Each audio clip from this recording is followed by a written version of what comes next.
गरुड़ पुराण हिंदू धर्म के प्रसिद्ध धार्मिक ग्रंथों में से एक है।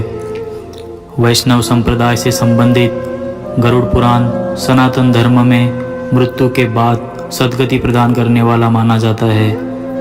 इसलिए सनातन हिंदू धर्म में मृत्यु के बाद गरुड़ पुराण के श्रवण का प्रावधान है।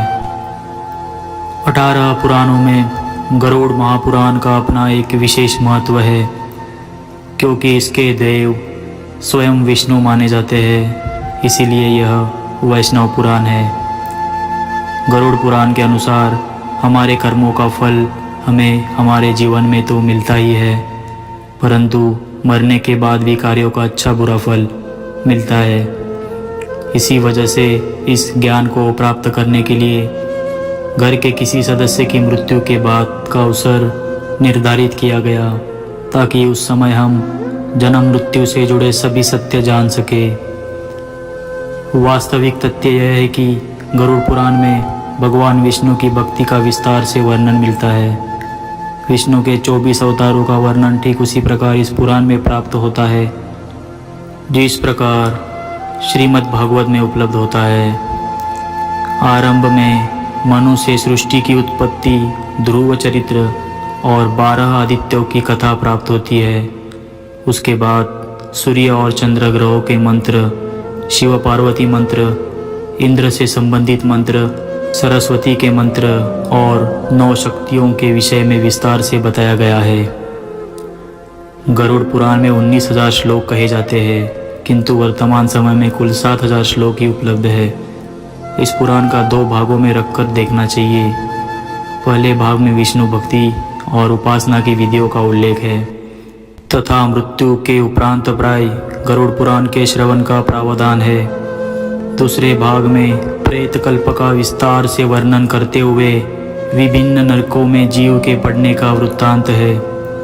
इसमें मरने के बाद मनुष्य की क्या गति होती है, इसका किस प्रकार की योनि में जन्म होता है, प्रेत योनि से मुक्त कैसे पाई जा सकती है, श्राद्ध और पितृकर्म किस तरह करने चाहिए तथा नरकों के दारुण दुख से कैसे मोक्ष प्राप्त किया जा सकता है, आदि विषयों का विस्तार पूर्वक वर्णन प्राप्त होता है। मृत्यु के बाद क्या होता है, यह एक ऐसा प्रश्न है जिसका उत्तर जानने की इच्छा सभी को होती है। सभी अपने अपने तरीके से इसका उत्तर भी देते हैं। गरुड़ पुराण भी इसी प्रश्न का उत्तर देता है, जहाँ धर्म शुद्ध और सत्य आचरण पर बल देता है, वही पाप पुण्य, नैतिकता अनैतिकता, कर्तव्य अकर्तव्य तथा इनके शुभ अशुभ फलों पर भी विचार करता है। वह इस 3 अवस्थाओं में विभक्त कर देता है। प्रथम अवस्था में मानव को समस्त अच्छे बुरे कर्मों का फल इसी जीवन में प्राप्त होता है। दूसरी अवस्था में मृत्यु के उपरांत मनुष्य विभिन्न 84 लाख योनियों में से किसी एक में अपने कर्मानुसार जन्म लेता है। तीसरी अवस्था में वह अपने कर्मों के अनुसार स्वर्ग या नरक में जाता है। हिंदू धर्म के शास्त्रों में उपर्युक्त 3 प्रकार की अवस्थाओं का खुलकर विवेचन हुआ है। जिस प्रकार 84 लाख योनियां हैं, उसी प्रकार 84 लाख नरक भी है, जिन्हें मनुष्य अपने कर्म फल के रूप में भोगता है। गरुड़ पुराण ने इसी स्वर्ग नरक वाली व्यवस्था को चुनकर उसका विस्तार से वर्णन किया है। इसी कारण भयभीत व्यक्ति अधिक दान पुण्य करने की ओर प्रवृत्त होता है। प्रेत कल्प में कहा गया है कि नरक में जाने के पश्चात प्राणी प्रेत बनकर अपने परिजनों और संबंधियों को अनेकानेक कष्टों से प्रताड़ित करता रहता है। वह पराई स्त्री और पराये धन पर दृष्टि गड़ाए व्यक्ति को भारी कष्ट पहुंचाता है।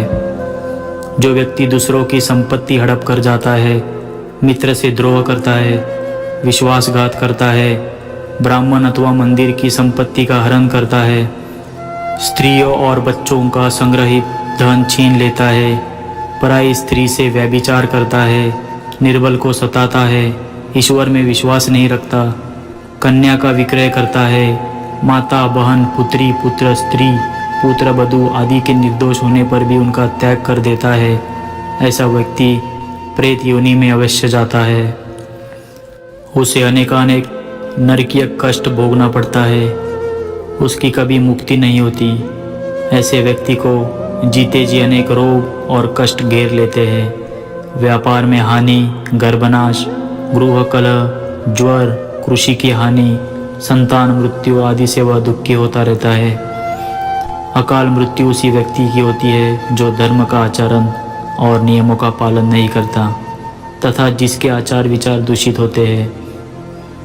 उसके दुष्कर्म से ही उसे अकाल मृत्यु में धकेल देते हैं। गरुड़ पुराण में प्रेत योनि और नरक में पड़ने से बचने के उपाय भी सुझाए गए हैं। उनमें सर्वाधिक प्रमुख उपाय दान दक्षिणा, पिंडदान तथा श्राद्ध कर्म आदि बताए गए हैं।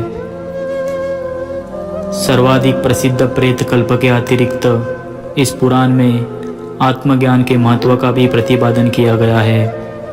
परमात्मा का ध्यान ही आत्मज्ञान का सबसे सरल उपाय है। उसे अपने मन और इंद्रियों पर संयम रखना परम आवश्यक है। इस प्रकार कर्म कांड पर सर्वाधिक बल देने के उपरांत गरुड़ पुराण में ज्ञानी और सत्यव्रती व्यक्ति को बिना कर्म कांड किए भी सद्गति प्राप्त कर परलोक में उच्च स्थान प्राप्त करने की विधि बताई गई है। इस पृथ्वी पर 4 प्रकार की आत्माएं पाई जाती है। कुछ व्यक्ति ऐसे होते हैं जो अच्छाई और बुराई के भाव से परे होते हैं। ऐसी आत्माओं को पुनः जन्म लेने की आवश्यकता नहीं होती। वे इस जन्म मृत्यु के बंधन से परे हो जाते हैं। इन्हें असली संत और असली महात्मा कहते हैं। उनके लिए अच्छाई और बुराई कोई अर्थ नहीं रखती। उनके लिए सब बराबर है। उनको सबसे प्रेम होता है, किसी के प्रति घृणा नहीं होती है। इस तरह कुछ ऐसे व्यक्ति होते हैं जो अच्छाई और बुराई के प्रति समतुल्य होते हैं, यानी दोनों को समान भाव से देखते हैं। वे भी इस जन्म मृत्यु के बंधनों से मुक्त हो जाते हैं। लेकिन तीसरी तरह के लोग ऐसे होते हैं जो साधारण प्रकार के होते हैं, जिनमें अच्छाई भी होती है और बुराई भी होती है। दोनों का मिश्रण होता है। उनका व्यक्तित्व ऐसे साधारण प्रकार के लोग अपनी मृत्यु होने के बाद तत्काल किसी न किसी गर्भ को उपलब्ध हो जाते हैं, किसी न किसी शरीर को प्राप्त कर लेते हैं। गरुड़ पुराण के दूसरे अध्याय में यह वर्णन मिलता है। इसके अनुसार गरुड़ ने कहा, हे केशव, यमलोक का मार्ग किस प्रकार दुखदायी होता है? पापी लोग वहाँ किस प्रकार जाते हैं, मुझे बताइए। भगवान बोले, हे गरुड़, महान दुख प्रदान करने वाले यम मार्ग के विषय में मैं तुमसे कहता हूँ, मेरा भक्त होने पर भी तुम उसे सुनकर काँप उठोगे।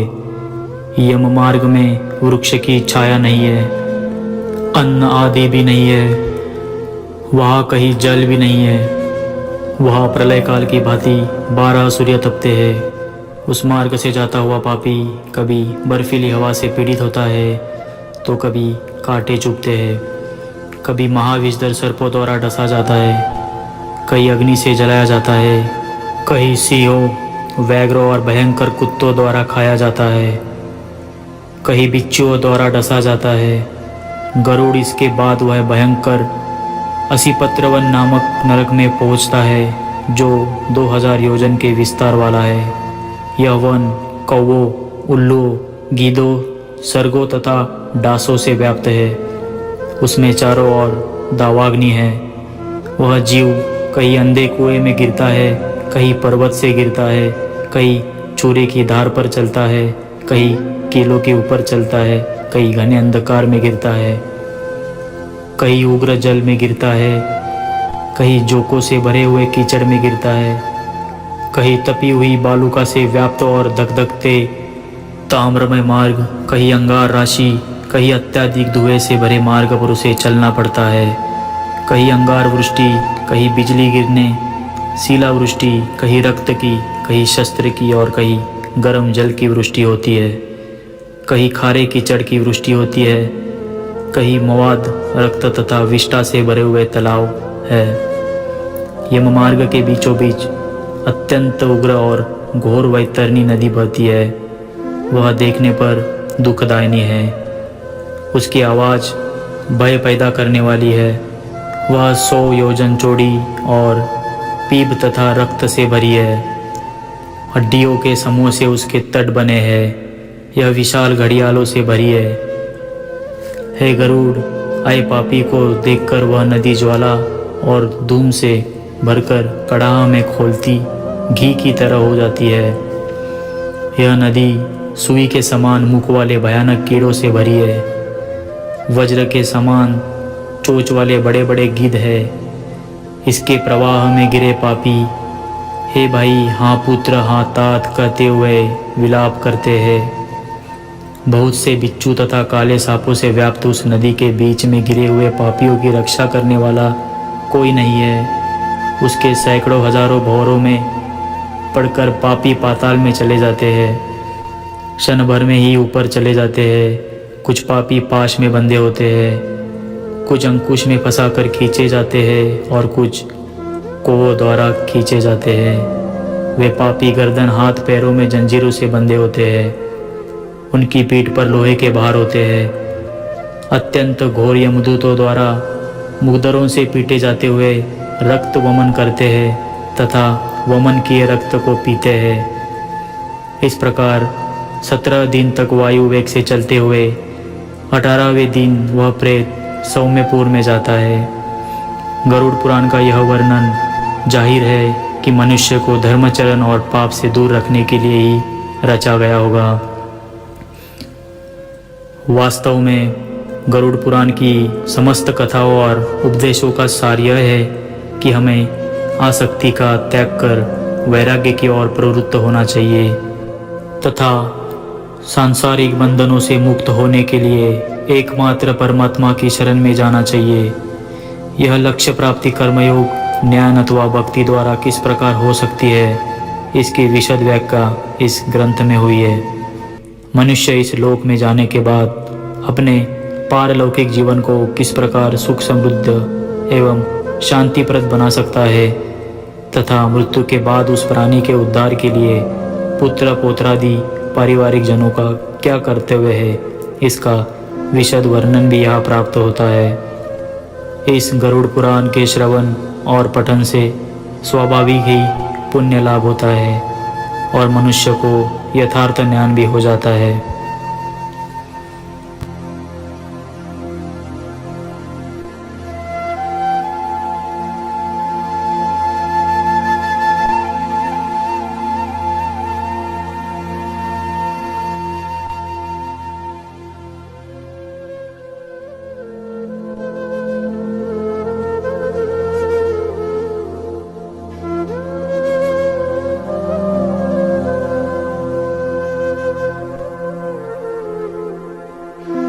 ऐसे और रहस्यमय घटनाओं के बारे में जानने के लिए चैनल को सब्सक्राइब करके बेल बटन को जरूर प्रेस करें।